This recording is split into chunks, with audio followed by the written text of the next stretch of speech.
Historical fiction in Indian English writing leaves much to be wanted. There isn't much to go around. Uh, I mean, of course, there's been Rushdie's Freedom at Midnight and Magic Realism and Rohinton Mistri's Fine Balance. But more than that, as in hands-on historical fiction, has been very few and far between.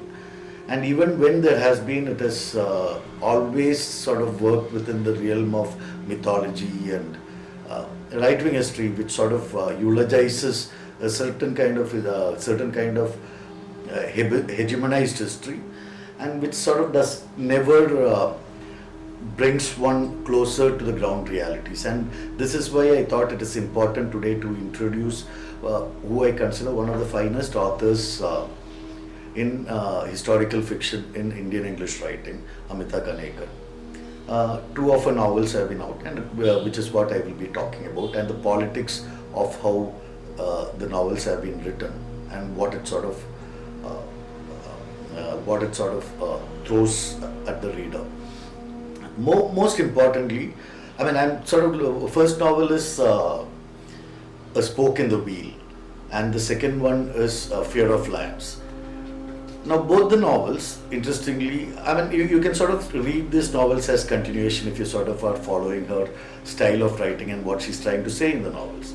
But beyond that, both the novels deal with war, imperialism, and very interestingly cast in the second novel. A Spoke in the Wheel is the story of a Buddhist monk called Upali, who has been commissioned by Emperor Ashoka to write to chronicle the life of Buddha. Now here, one of the things that comes across very strongly in the book is the connection between imperialism and proselytizing religion.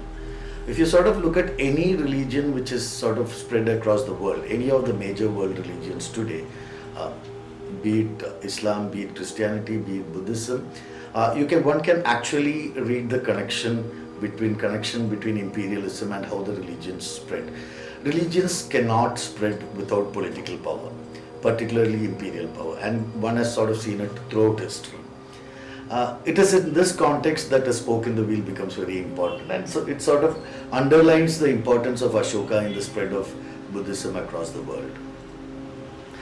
It very strongly reminded me of the classic work by Jose Saramago called The Gospel According to Jesus, where Jose's thesis is that Jesus was not born to save humankind, but on the contrary, Jesus became a Messiah and sacrificed himself to make Jehovah, who was God of the Jews, into a universal God.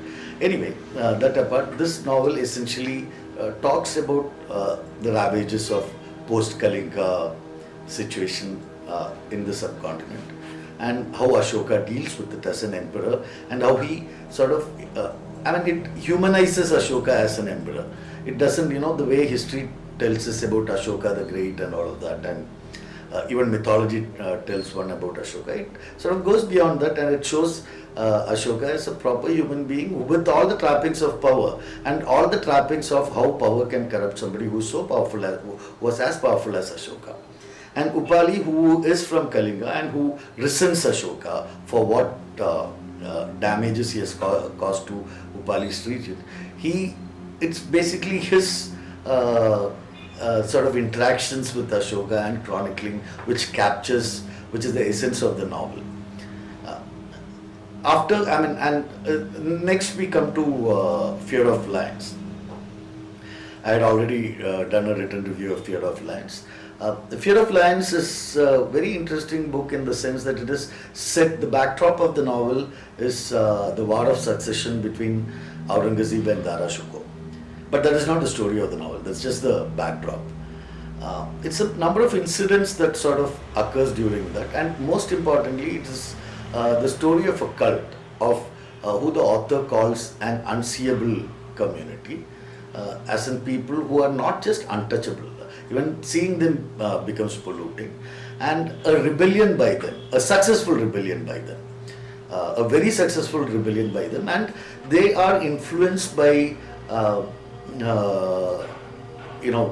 by very legendary and very syncretic kind of ideologies like Kabir, and how the powers that be, how the forces of the state actually wants to make sure not just that the rebellion is suppressed, which is just secondary. They want to make sure that the rebellion does not get any entry into any records. Basically, it's erased from history, which is essentially how caste system or any other hegemony works. It sort of denies, invisibilizes the history of a people to make them feel powerless. And it is this process that is brought out in this novel.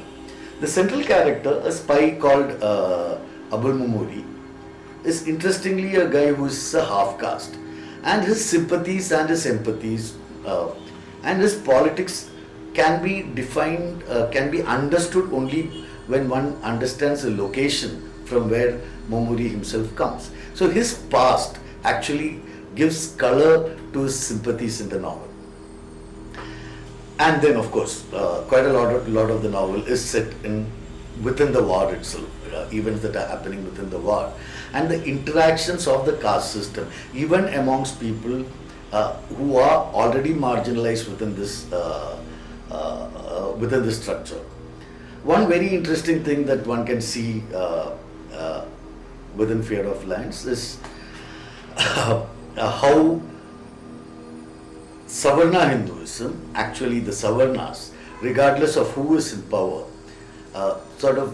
become malleable to make sure that they continue being part of power, and the basic system which hegemonizes the society is propagated regardless of who is in power at that point of time.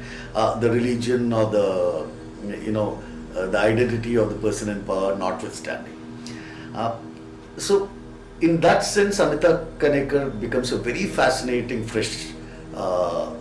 brings a very fascinating fresh whiff into this whole Indian English historical writing. And I'm just looking forward to her writing more in terms of locating these politics in her next novel. Thank you.